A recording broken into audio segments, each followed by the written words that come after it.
Hi, I'm Gordon from Camera Labs, and this is my first looks video about the Fujifilm X-M5, an entry-level camera with a 26 megapixel APS-C sensor. I tried out an early sample described as having final build quality but running pre-production firmware. Announced in October 2024, it's available in silver or black and costs around $800 or pounds for the body alone, or about $100 more in a kit with the XC 15 to 45mm zoom. This makes it the most affordable camera in the current X series, not to mention the smallest and lightest too, with interchangeable lenses anyway, and as such it essentially becomes the successor to both the original XM1 and the later XA models. The XM5 measures 112 by 67 by 38mm and weighs 355 grams with battery, making it roughly similar to the original XM1, and like that body, dispenses with a viewfinder to save money and weight. Now there may be a hot shoe, but since there's no optional EVF accessory, composition is entirely using the 3-inch touchscreen sporting 1.04 million dots, so it's not the most detailed panel around, but it's fine for the purpose. This side hinge screen can flip out and twist up and down for comfortable framing at high or low angles, as well as forward to face you or back on itself for protection. For an entry-level body, the top surface has more controls than you'd expect, and I really like how it looks. You'll find two dials flanking the flash hot shoe with satisfying symmetry. On the right, alongside a threaded shutter release and movie record button, is the main mode dial. Along with the usual PASM, auto and movie options, the dial inherits the dedicated vlog mode of the XS20, more about which in a moment. On the left is the dedicated film simulation dial first seen on the XT50, which allows you to quickly explore and select different profiles. The XM5 is equipped with the latest selection of 20 film sims, including Real or Ace, with the dial letting you directly select 8 of them. Meanwhile, a menu allows you to choose which filter you'd prefer for the across black and white position, as well as programming the 3 additional custom FS positions. You can assign any of the full range of film sims to these, including Pro Negative, Eterna, Standard Monochrome and Sepia. Sadly, like the XT50, the dial can't be customised to perform any other function apart from selecting film simulations, and its location on the XM5 also rules out a pop-up flash.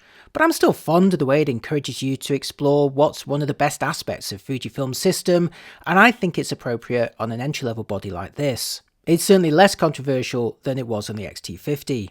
It's also worth noting that despite its position in the range, the XM5 is equipped with not one but 2 control dials, a clickable finger dial on the front of the grip, and a thumb dial perched on the top in the lower right corner. These allow you to easily adjust exposure settings, although the rear dial did feel a little bit spongy for my liking, and lacked those more positive clicks of the front dial. Eagle-eyed Fujifilm fans may notice 3 microphone holes on the top surface, one on either side of the logo and a third towards the rear.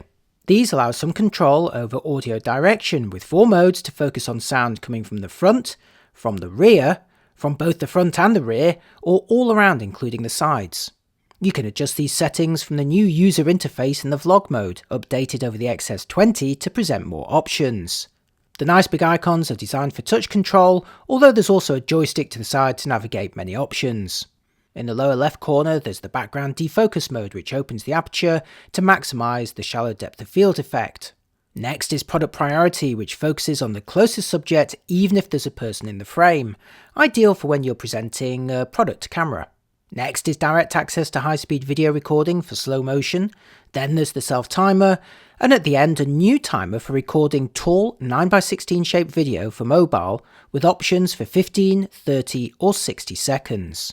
Meanwhile, in the upper right corner is the portrait enhancer, revived from much older Fujifilm cameras, which can smooth blemishes and reduce redness with 3 levels.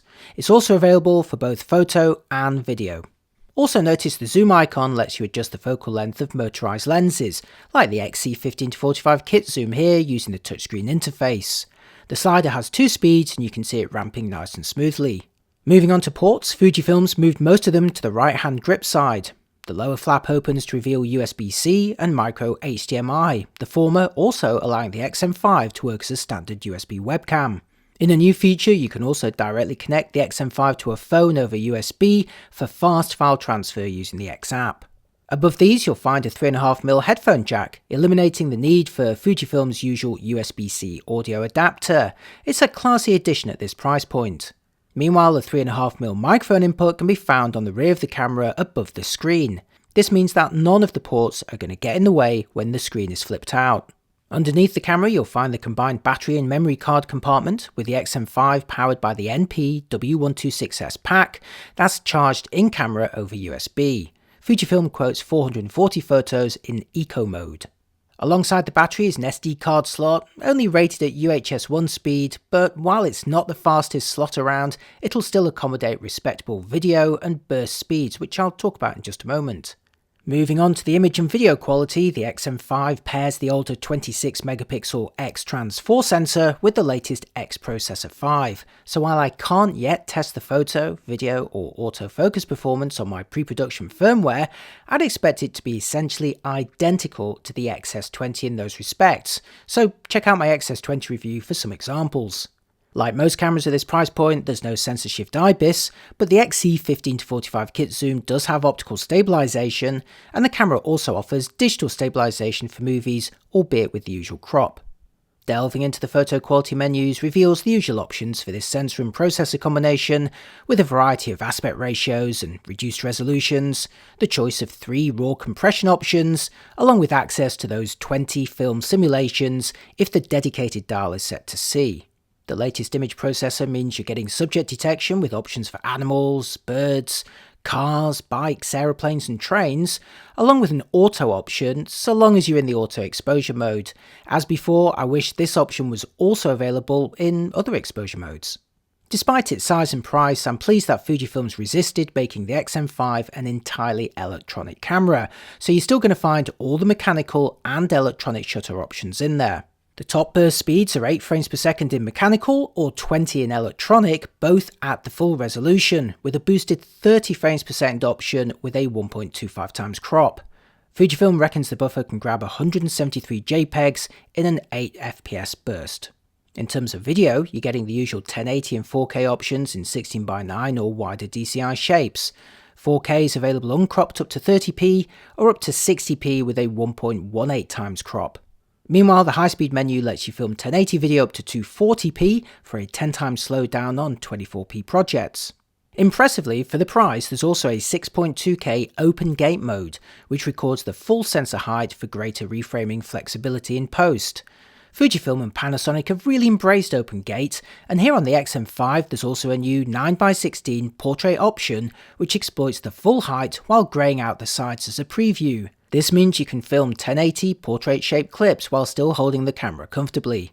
You might also notice LP options for 1080 and 4K, which incur a small crop to allow longer recording times before the camera would overheat. I'm also pleased to see mounting options behind the screen for the optional cooling fan to extend recording times under hot conditions.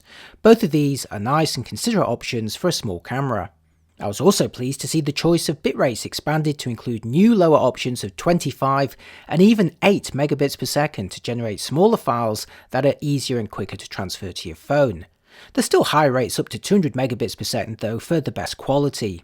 And until I get to test a final production sample, that's everything I know so far. My first impressions are certainly positive, and while there's no viewfinder or flash, the X-M5 still packs a lot into its compact body, especially considering it's the most affordable in the series. Perhaps the biggest surprise is how good that top panel looks for an entry-level camera, with the symmetrical control dials lending it a classy appearance that you'd expect from Fujifilm's higher-end models. And while much of the new feature set is designed to appeal to video content creators, there's still plenty for stills photographers too, and coupled with a pancake prime lens, you've got a cheaper alternative to the X100 series, at least if you don't need a viewfinder. If you must have a viewfinder though, consider the XT30 Mark II, still selling for around 100 more, albeit without many of the new video features.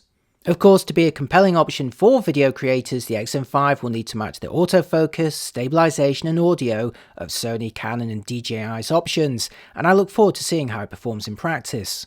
Just before leaving you, some quick lens news, with Fujifilm also announcing the XF16-55 f2.8 Mark II, seen here on the right alongside the original Mark I version on the left. As you can see, it's comfortably smaller, measuring 78 by 95mm, and it's also roughly 2/3 the weight at 410 versus 655 grams. In your hands, it's certainly become a much more practical option for their smaller bodies, and you're also getting a declickable aperture ring. is going to cost around $1,200 or pounds. There's also the new XF 500mm f5.6 LM OIS-R, a super telephoto costing around $3,000 or pounds, weighing a fairly reasonable 1.3 kilograms and compatible with both 1.4 and 2x teleconverters. Which now only leaves me to ask what you think of the new camera and those lenses, and of course to thank you for watching. As always, if you enjoy what I do, please do consider giving this video a like and my channel a follow. It's all very much appreciated. So I'll see you next time. Bye bye.